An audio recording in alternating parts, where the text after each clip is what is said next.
What's up, everybody? My name's Justin from Party Rental Knowledge, and I teach tips and tricks in the party rental industry. This is my buddy Adam, the tent guy. Introduce yourself, bud. I'm Adam, the tent guy. I point a camera at my face and talk about tent stuff and party rental stuff. Yes, sir. Nerf guns and jelly ball and all that stuff now, too, right? Yeah, Nerf gun. Our first Nerf gun party is next weekend. Jelly ball guy is sending me 2 guns to test out. So I think we're going to get into the jelly ball too. I think it's going to be more fun for people. Slowly pulling him into the dark side. All it takes is just one bounce house, and he's going to get 20. I know it. Right. So the whole this episode is basically about tents and bounce houses together, doing tents and bounce houses. There's a lot of people in this group and a lot of people in general that just do bounce houses or inflatables, and it's understandable because that's an easier route to do. So, but then there's a lot of people who are like, oh, I can make some serious money doing tents. So that's all they do is tents because they don't want to deal with the liability of bounce houses or deal with the pain of setting up bounce houses or anything like that. Then there's the people like me that like to do both of them. So right, you can really. So if you're in the world of both of them, they have opposing schedules. Basically, most of the time, bounce houses are delivered on the weekend. Most of the time, tents are delivered Wednesday, Thursday, Friday.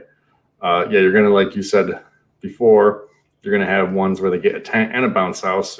So you're delivering the bounce house a day early, 2 days early, with the tent because obviously you don't want to go back there twice.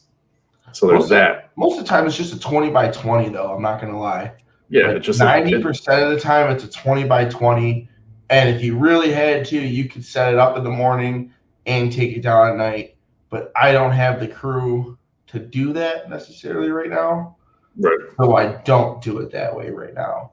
But if I had 2 of me, I can get a bounce house and a tent up in less than like 30, 40 minutes.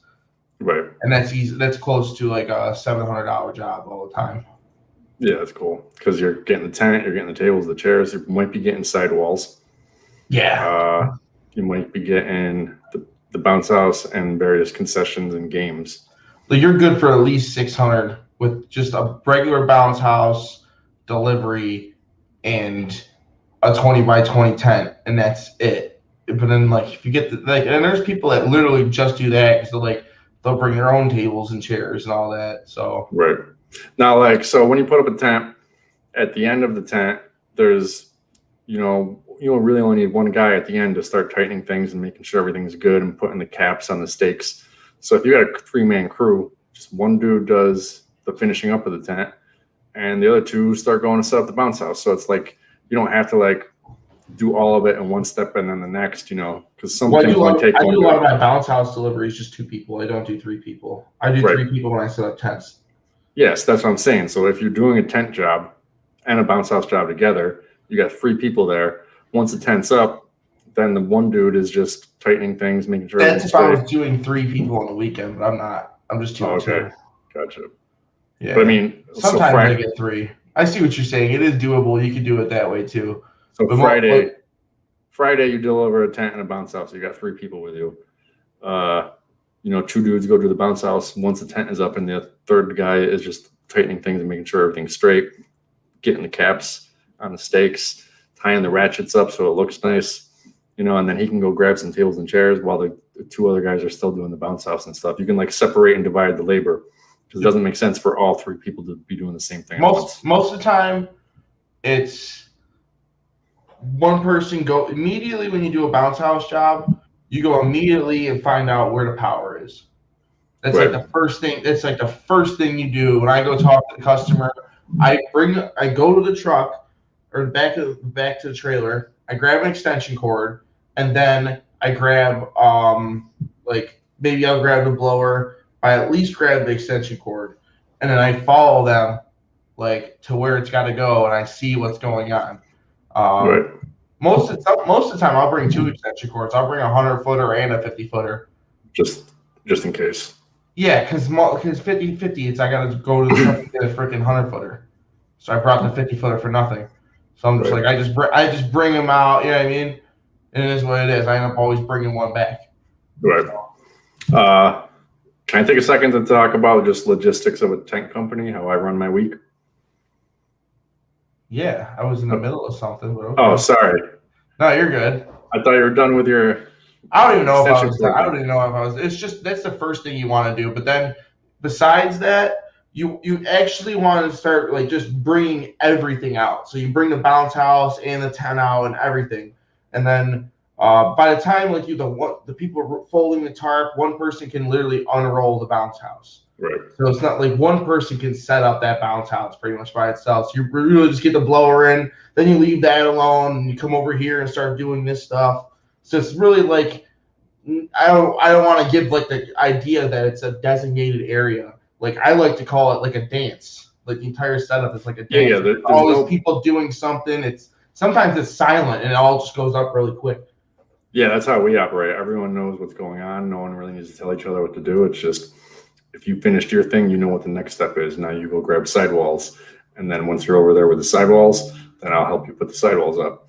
Once we finish the sidewalls, someone's grabbing the lights, and then someone's grabbing the caps, and it all just gets done without even talking. And I'm getting like my guys are getting used to like they have bounce houses down. Their tent skills are pretty much improving very greatly. But then there's things that I remember that I have to do because I have a million things that I'm doing. I'm expanding very quickly. I don't know if you guys follow my story or anything like that, but doing a lot of expansion quickly and like I don't have the employees to do what I'm trying to do. So, like, I just go super fast, and sometimes I know there's better ways of doing things, and I would like remember a fast way of doing it or a way that maybe I was taught originally, but then I'll remember, oh wait, there's a faster way to do this. Do you know what I mean? Yeah. And then I'm trying to make sure that those faster ways are only the ways that we do things going forward to try and keep that peak efficiency up. Where you know what I mean? Right. So my guys would be like, "Oh, you told me to do it this way," and I'm like, "Well, I'm telling you to do it this way now." You know what I mean? Trust me. Like, you know what I mean? You can do it both ways, but there's a reason I'm telling you to do it the second way. Right. Like the second time. So it's like, yes. But anyways, what were you saying? Yeah, give your logistics between your tents. You just do tents. I only do tents, so I'll tell you guys what I do. So I'm not always 8 days out. I look at my rental program 8 days out, so I know what's coming up. Know if I have to sub rent anything, know if I have to get linens, just to know what's coming up. And then every Sunday night I print out everything, and then I organize the week based on size tent and where they're located. And I'll use Google, and I'll make sure that we're going in a circle and we're not jumping all over from county to county. And then I'll organize that into the different trucks. So that's the biggest thing, logistics on Sunday night. Make sure all the routes make sense. Then Monday morning, I'll go in early and I'll email everyone their delivery day and a 3-hour time window. And then I tell everyone, even if you're going to be there, make sure you mark exactly where you want the tent. It doesn't have to be exact, just approximate.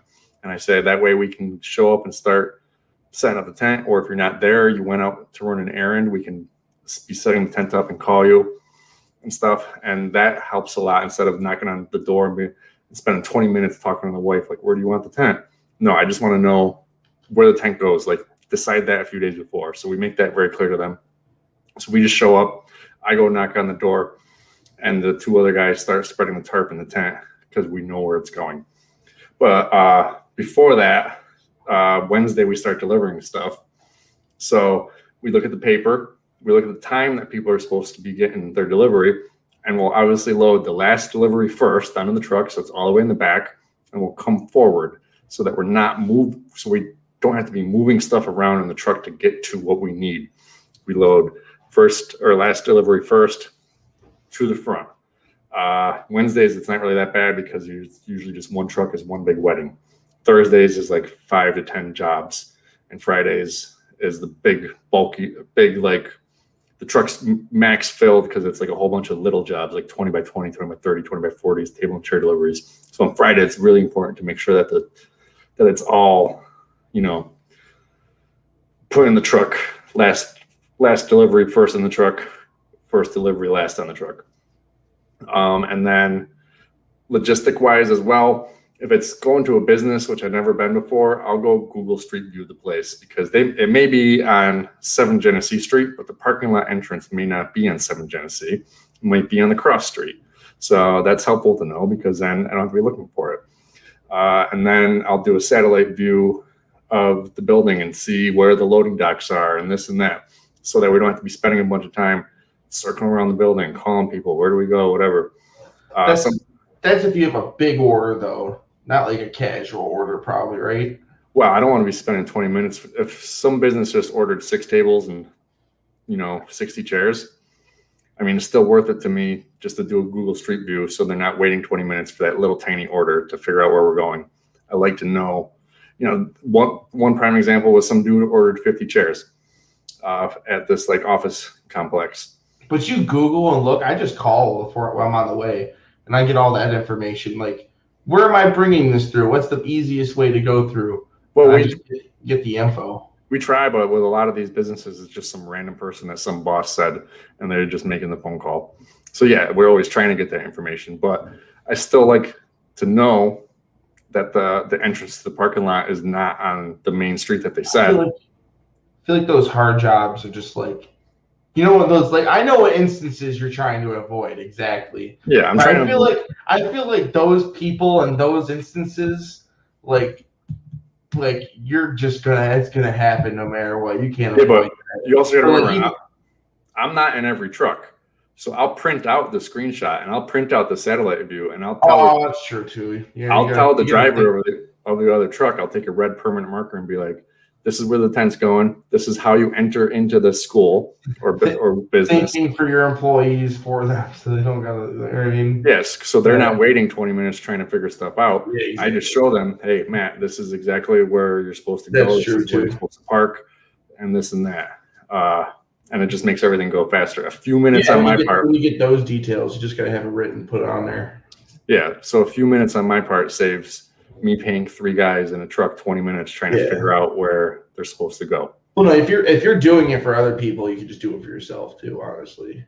Yeah. Like that makes sense, yeah.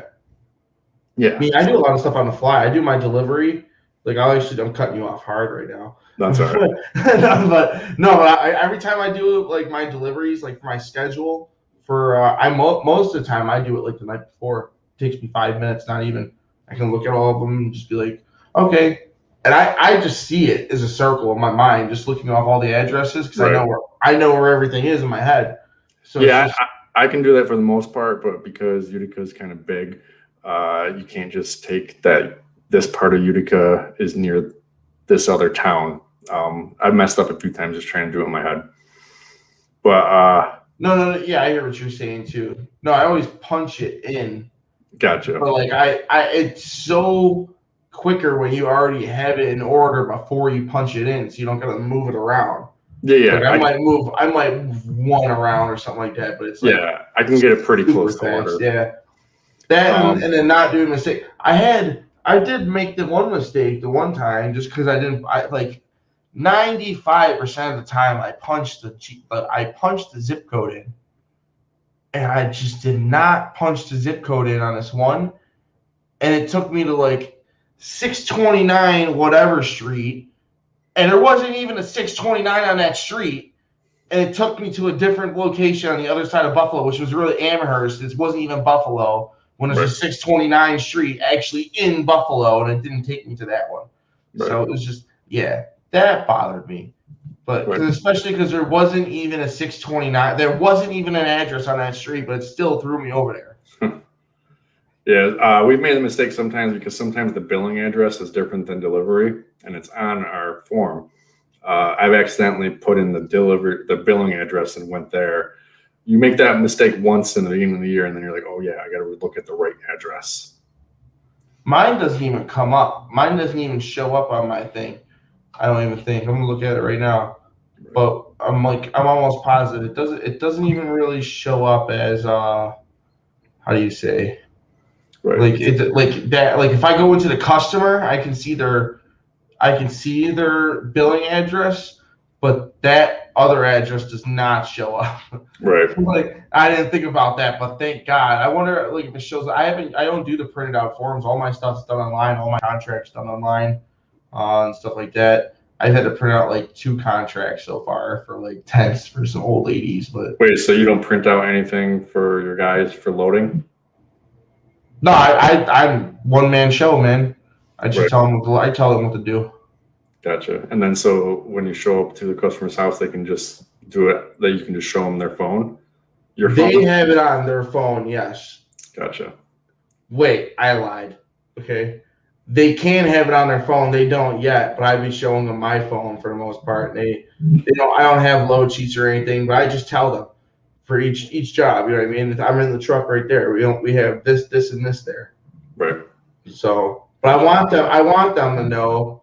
But then again, like, it sucks because I've had other companies where it's like you don't want them to know too, because then like I hate when they're like, well, how many do we have? Like, oh, do you want to work? Well, how many do we have? Right. Like, that's contingent on them working. You know what I mean? So it's like, you start seeing it there. I don't want them to start seeing that we have like big numbers on big days and stuff like that. And suddenly they don't want to work because I have to set up 5 tents that day. Right.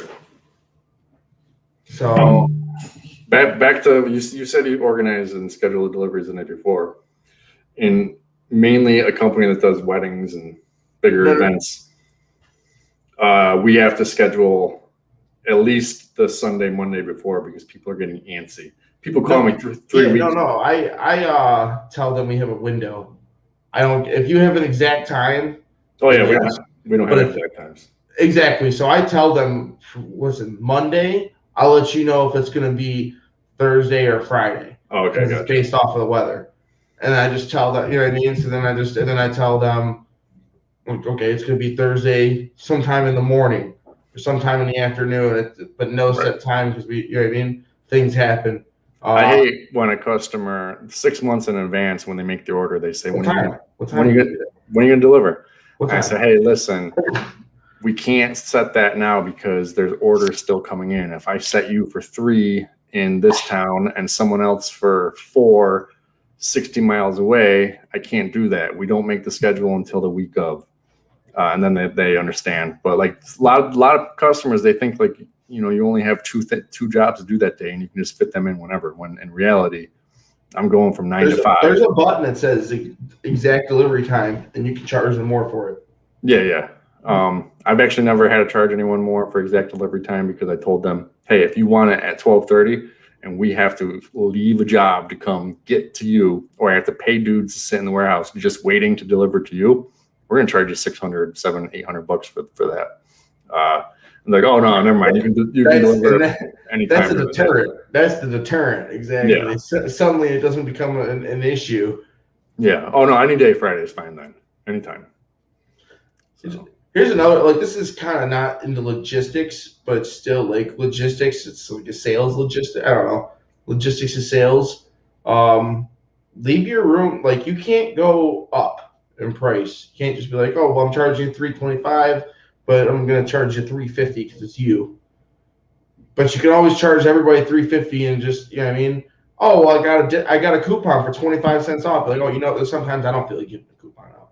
So it's like, that's how I, you know, I don't know if I'm saying it too fast. Yeah, I get it. Like, if you have room to go down and just go down on everybody thinks you're that pushover when you're really like getting them from the beginning. Right. So like, I charge people more sometimes because it's them. It might be someone super annoying that I hate. Your prices aren't on your website though, are they? No, they are. But like, I can tell that they didn't call. Like, sometimes when you're on the phone with someone for half an hour and they're asking every single question, what's the price of this? What's the price of that? You know, they didn't go on the website. They got me through Facebook or something else, or someone told me to call me. And I'm just like, oh my God, dude. Some dude called the other day and was like, what size tent do you have and how much is it? I'm like, well, we got anything from 10 by 10 to 40 by 100. He goes, how big is the 40 by 100? I says, it's 40 by 100. He goes, yeah, but how big is that? I said, it's 40 feet by 100 feet. Just say it's big. Yeah, and he goes, how much is that? And I just knew he was going to be a pain. So I said, it's $2,500. And he goes, okay, never mind, bye. But I love it when people ask how big it is. Like, how big is a 20 by 20? It's 20 feet by 20 feet, man. It's right there. Like, we're just throwing random numbers. Like, it could be 20. It's 20 meters. Yeah. 20 miles. It's 20 miles big, man. Yeah, you gotta have a big backyard, man. It's gotta be pretty flat 20 miles. Yeah. And then in tents, people don't understand that sides they're not actually built into the tent, that they're separate, and they get very I feel like they know. Nah, so many people, they just don't get it. I feel like they know, and they just want to get it for free because there's some people that just do it with the sides included. Yeah, well, I've had to change There's one person in Buffalo that does it with the sidewalls included. Yeah, I know. So there's people that ask me, do the sidewalls included? Because I feel like they know. Because, you know what I mean? Because they also ask me, do I have to hang them up myself? So they know that they're separate. Right. Do you see what I'm saying? Like, yeah, so that's the other question I get. So that's why I know what's in there. They know. I think it's 50-50 because some people just I've had to change my contract, and because when we send people quotes, we say 20 by 30 dash sidewalls are not included. I have no images of tents with sidewalls on my website right now. I know that's why I changed it, because someone saw on my website, she ordered 20 by 30. We show up, we set it up. She's like, "Where's the sides?" I'm like, "You got to add them on." She goes, "Well, on your picture, they're on there." And that's understandable too, to be honest with you. I'm not gonna lie. Yeah. There's people that be like, "Oh, the 1888 snow cone machine." Like, the picture shows blue windows. I didn't get blue windows, and I feel like they do that for the picture, so it shows up on a white background. Right. But then I heard that there's people that have actually gotten them with blue windows. So I don't know. There's my foot in my mouth. So it's like, you know, right? But you know what I mean? So they definitely use that picture for the background. But some guy, some people have asked me, "Oh, so why isn't it blue?" Right. You know what I mean? So I was like, I don't know. You know what I mean? I don't work for gold medal, but I hear where you're coming from, and it's like, now I want blue windows. Yeah, I had to change a picture on my website last week because, I do tent lighting inside the big wedding tents, and obviously most places put up their best pictures. So my picture for the Italian Bistro lighting was a tent done to the max of lighting. This customer probably spent $2,000 just in lighting. But our general lighting is much smaller than that. It goes down the center of the tent and across each center pole. But this one had X's everywhere. It just was maxed out in lighting. Chandeliers and it was just tons of strands of the Italian Bistro. So the girl calls me and she goes, "I thought I was getting that. That's what your picture is." And I'm like, "We can certainly do that for you, but that is a picture of like the top high-end lighting."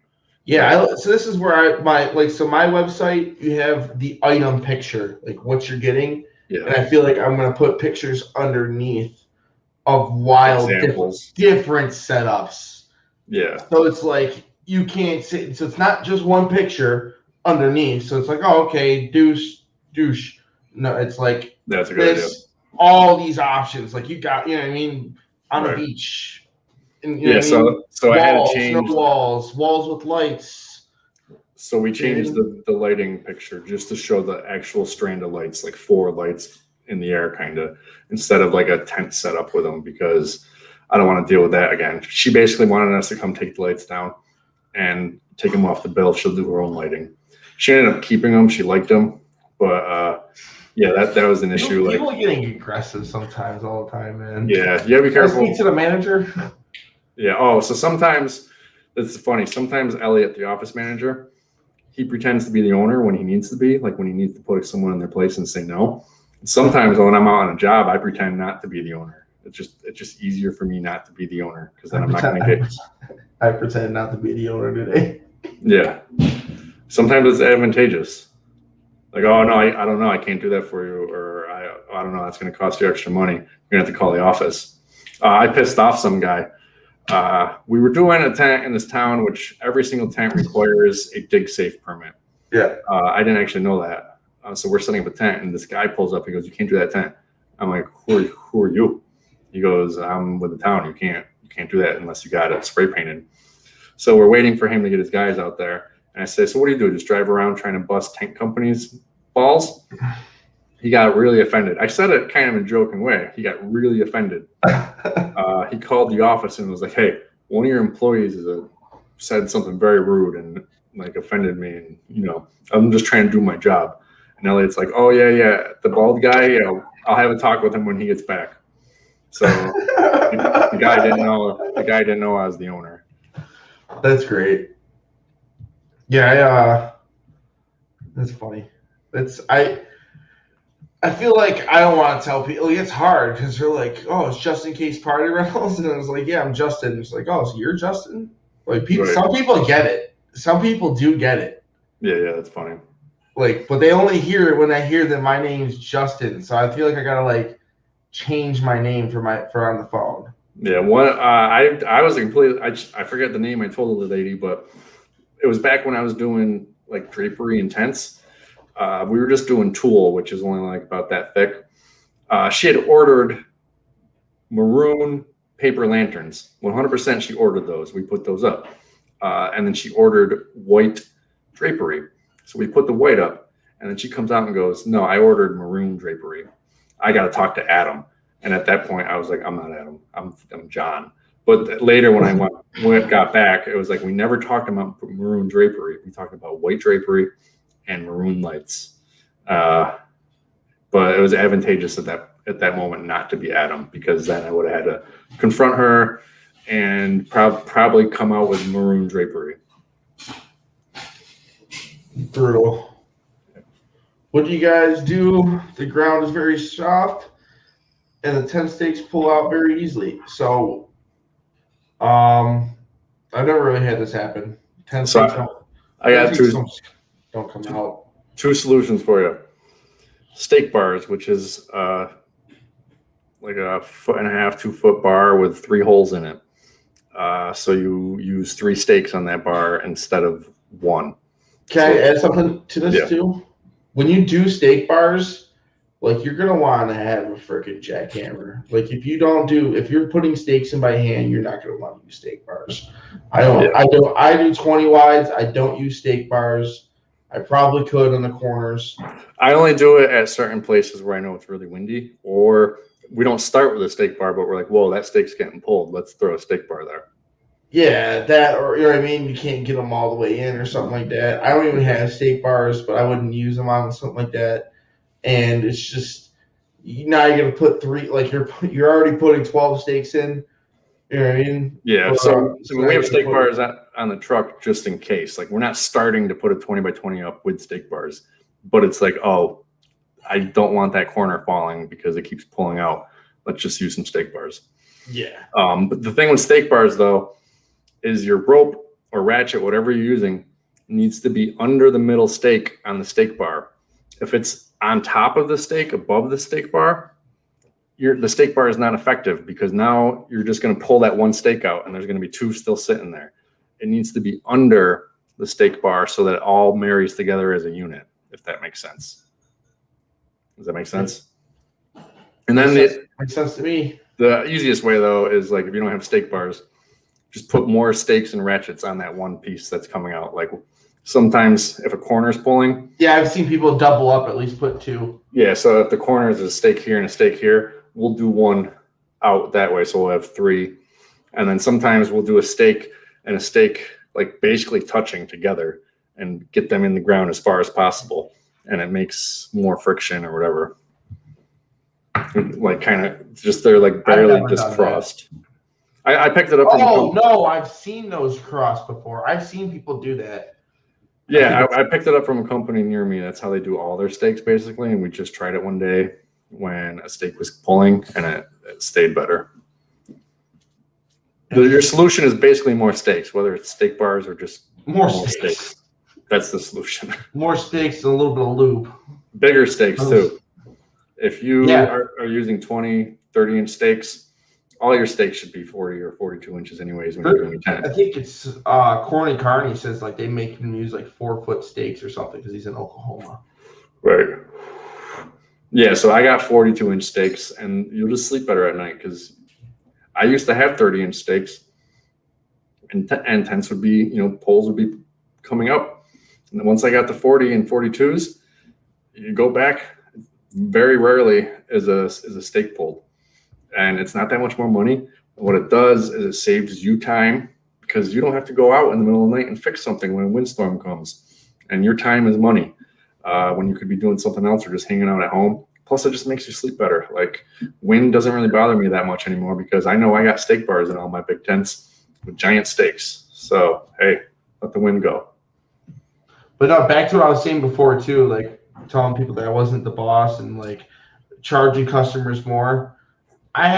So basically this chick needed a 20 by 20 tent, and she didn't even want the tables or chairs or anything. So I didn't have that. So I was like, I'll upgrade her to like a 20 by 30.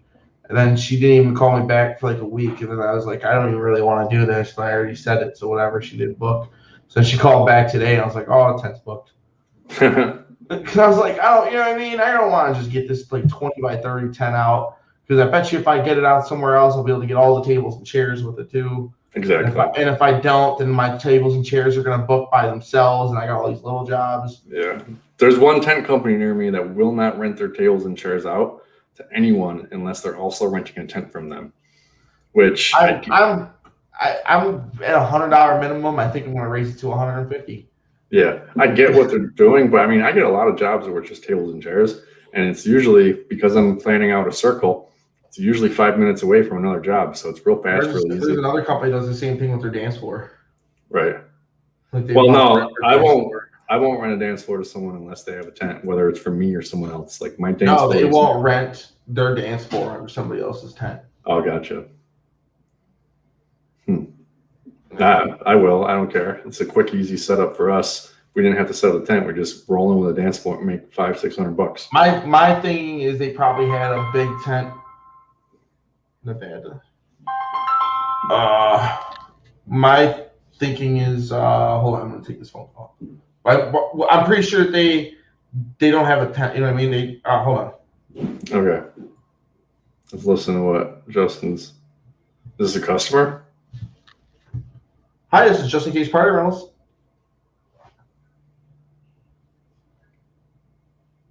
Oh, hi, how you doing?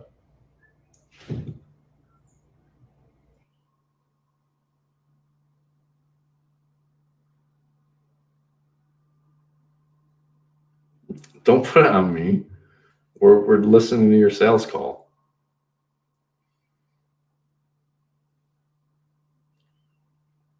All right, well, I'm just going to go back to logistics. I'm just going to reiterate logistics of what I do. So I'm always looking 8 days out so I know what's coming up. Every Sunday I print out everything. I organize it by truck and by day. And then Monday morning I tell all the customers their approximate time window and their day of delivery. Then anything that looks like I don't know where it is or I just want better logistics, I'll look at it on Google Street View or Google Satellite, as well as trying to get all that information from the customer. Then come Wednesday when we're going to do deliveries, load the last order first and then the first order last, and try to make everything just make sense so that you don't have to move a stack of tables in order to get to 30 chairs that are behind them. And then when we're showing up to people's houses, we've already told them to mark it. So then I can go to the door, tell them we're there. The other two dudes can get going. We have this thing called truck guide too. So 2 dudes are spreading out the tarp and the tent, and one guy is in the truck. We'll run back to the truck or whatever and start getting all the stakes and side poles and ratchets ready at the end of the truck. So then all 3 of us can just jump down. He can jump down and the other 2 people can start grabbing stakes and start putting them out. And then as the stakes are going out, someone will grab the jackhammer and start going. And then while he's doing the jackhammer, we will be dropping ratchets and poles. And then once he's a little along the way of staking, 2 dudes will start putting up the corners. And then basically he finishes the last corner by the time we get to it. And then he helps us put it up. Then we take the tarp out and then put the center pole in. And then one dude goes back to the truck and starts getting tables and chairs. The other 2 dudes finish putting in the side poles and tightening the tent. And then, we just grab sides, do lights. Like, that's all a big, nice flow. And then about 5 minutes before the end of the job, I would go to the customer and get paid and talk about pickup. And in those 5 minutes, they're bringing everything back to the truck, like the tent bag and the jackhammer and all this stuff. So that at the end of the 5 minutes, they're basically done, and I'm back at the truck at the same time. Instead of me being at the tent and doing all that with them, and then going to the customer, and they're just sitting at the truck for 5 minutes while I'm talking to them. So I try to time it so that we all meet back in the cab of the truck at the same time. We also do this thing called no empty trips. If you're at the tent and you're going back to the truck to get some chairs, bring something. Bring the sidewall bag with you. Bring the tent bag with you. Bring the extra steak that we didn't need. If you're going to the truck to get a drink, bring something with you. And then don't just come back to the truck empty-handed. Bring something from the truck to the tent site. So it's no empty tripping. We call it double stuffing. There's no reason to do things twice. Just whenever you're moving, have something in your hand between trips. And then sometimes the guys will, if I'm not there, they'll plug in the next GPS thing for me. But most of the time I get there at the same time. And I got a voice command GPS. So I just say, voice command, find address, blah, blah, blah, blah, navigate. And then we go. We try to call the people ahead of time when we're leaving the delivery. I'll try to call the next people, just let them know we're on our way. But if they're right down the road, I'll usually call them in when we first show up at the delivery. Before them, I'll call them and say, hey, we'll be about 30 or 45 minutes because there's no point in calling if we're 5 minutes down the road. I'll be like, hey, we're going to be there in 5 minutes. Yeah, that's my logistics. I don't know. Is Justin even here anymore? Did he leave? I think I'm going to leave too. He just leaves me to run his show. Let me text him. You coming back, bro? Yeah, but in any rental company, logistics is one of the main keys of everything. You can't just be haphazard and run it day by day.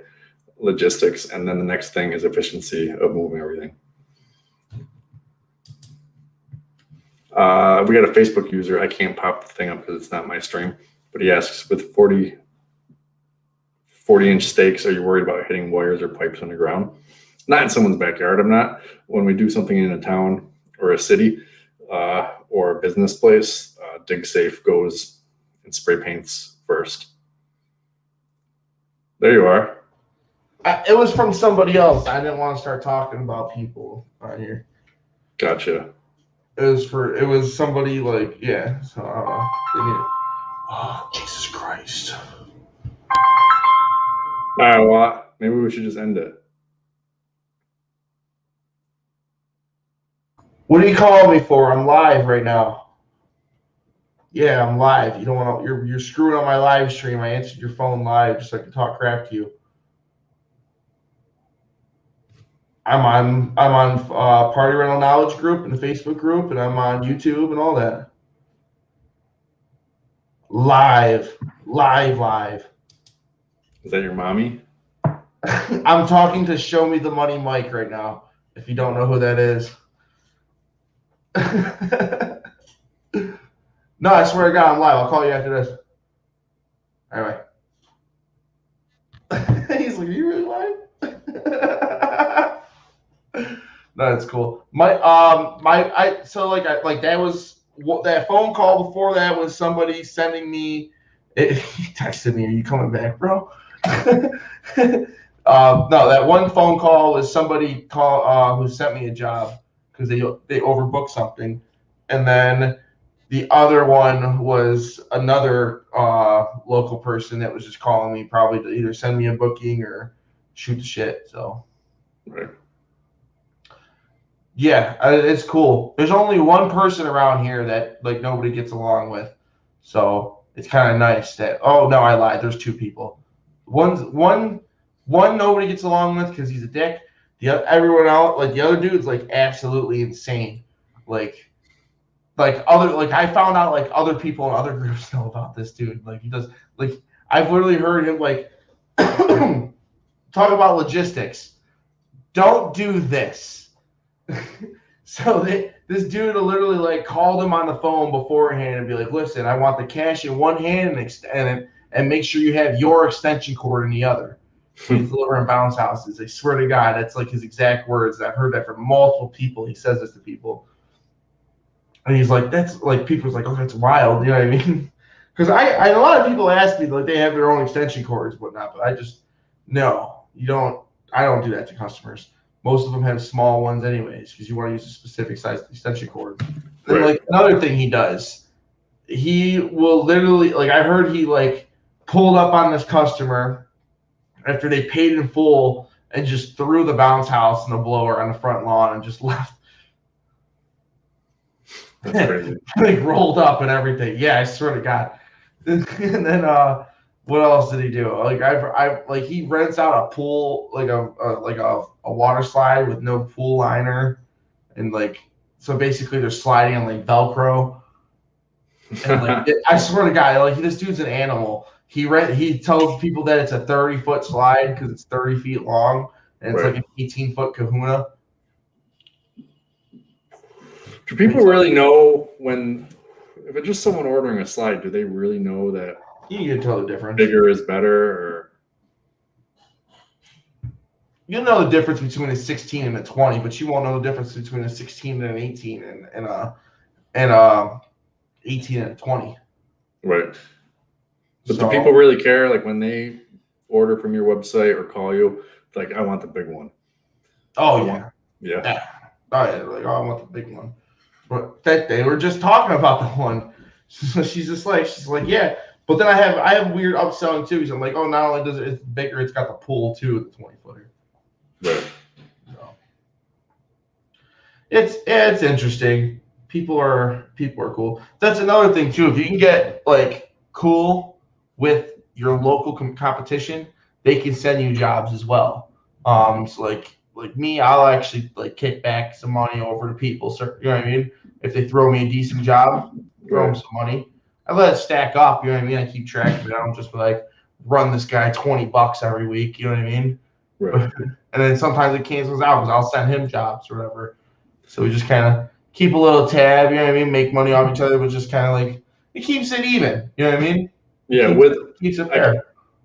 With sub rentals, it's different, but sub rentals, like I'll sub rent something from this person and then they'll sub rent something from me. Yeah, you pay them full price except for the discount on it. Yeah, but then at the end of the season, we just be like, all right, I got $1,000 worth of stuff from you with my discount. You got 1,100 stuff from me with your discount, so you owe me 100. You know, so we don't have to be paying each other each time. That works out. Yeah, this one's different. It's more just paying for you're like gonna go do the job. Commission. Yeah, we're kind of giving each other a little bit of commission. It keeps it cool. It keeps it freaking, you know what I mean? I rather go to, like, I pay commission because I have the meat on the bones, people. Like I said, literally and like figuratively, like I'm saying, on my prices. So I have room to negotiate. So there's a little bit extra money there. So I don't mind giving a little bit to here, a little bit to there, because it's built into the price.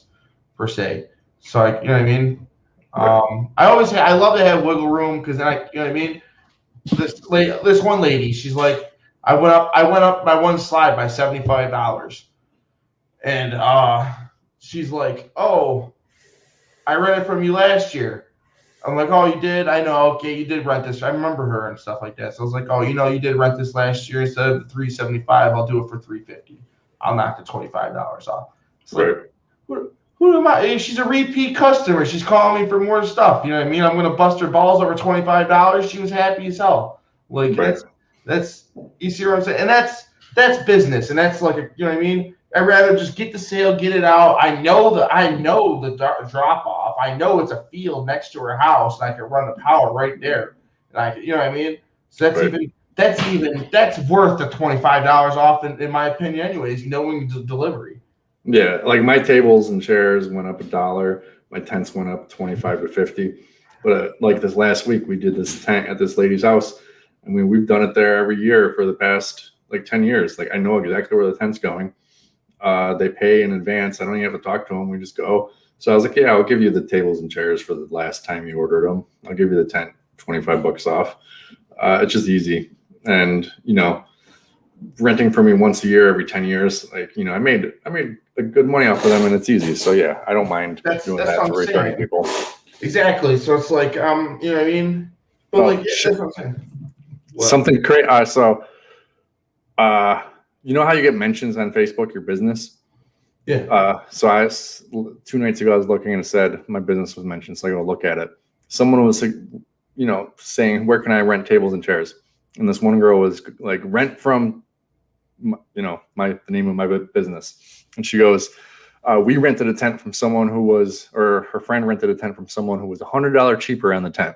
It's probably like a 20 by 30. Instead of for $250, they were probably doing it for $150. But she said they showed up and the tent was moldy and disgusting and dirty. Don't rent from those guys. Rent from Adam, basically.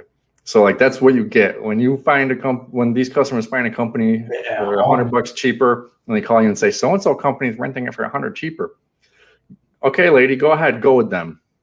You're gonna have issues. I don't say it. I get tagged in day out for people asking for bounce houses, and people are like, you know what I mean? They'll be like, all I go is like, oh, Justin Ferraccio. They'll tag me. So it'll be people random too. It's like people I went to high school with and stuff like that. Just because I got a big mouth, and I'll see him like at a bar or at a restaurant. I'm like, oh, I'm doing this now. You know what I mean? Blah, blah, blah. Or they see me on Facebook doing all my wild stuff. I do all my posts, and they'll be like, you know what I mean? They'll just be like, yo, rent from him.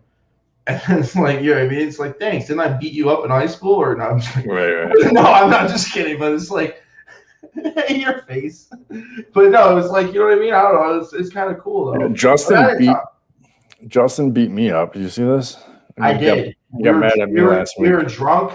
He was like, you know what I mean? And he wouldn't please daddy. So no, so I got fruit trees at my house and the deers are eating them. So I bought those green posts from Lowe's, and I took my Thor, which is like a hand powered jackhammer or a smaller jackhammer. I was on a chair with Thor above my head, and it slipped off the thing and it smacked me.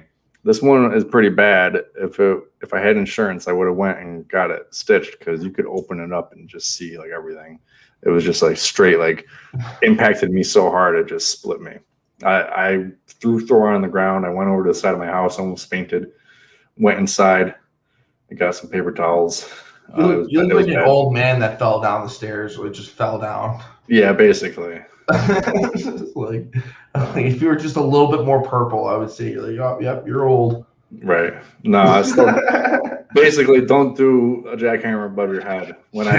Don't buy stakes that you would need. They're so big. Like, you know, I mean, we say big stakes are good, but don't have one that's going to make you go from up there. Right. I mean, I've known companies who had to install 6-foot stakes because that's what the codes is requiring of them. So yeah, you got to get on a ladder if you got a jackhammer for that, or scaffolding. Yeah, be above it so it doesn't fall on your face. Yeah, guys. That's great. All right, killing the stream. Thank you everybody for being here. Sorry I missed last week. We're gonna do Wednesdays now. I know it's a switch up from what we're normally doing, but I'm gonna let the Tuesday tent talk really be what it is, and we're just gonna make this the Wednesday web chat or something like that. Oh, I like that name. There's a million Wednesday web chats though, so it's like, oh, is there? It's like I was thinking Weekend Warrior Wednesdays, but or something. I don't know. We gotta think. Help me think of a cool name, people, for Wednesdays, because it's the new streaming day. But no, seriously, I appreciate every single one of you that watch the channel and they're in a Facebook group, and we got some big things coming. Appreciate all of you. Have a good one. Make that money.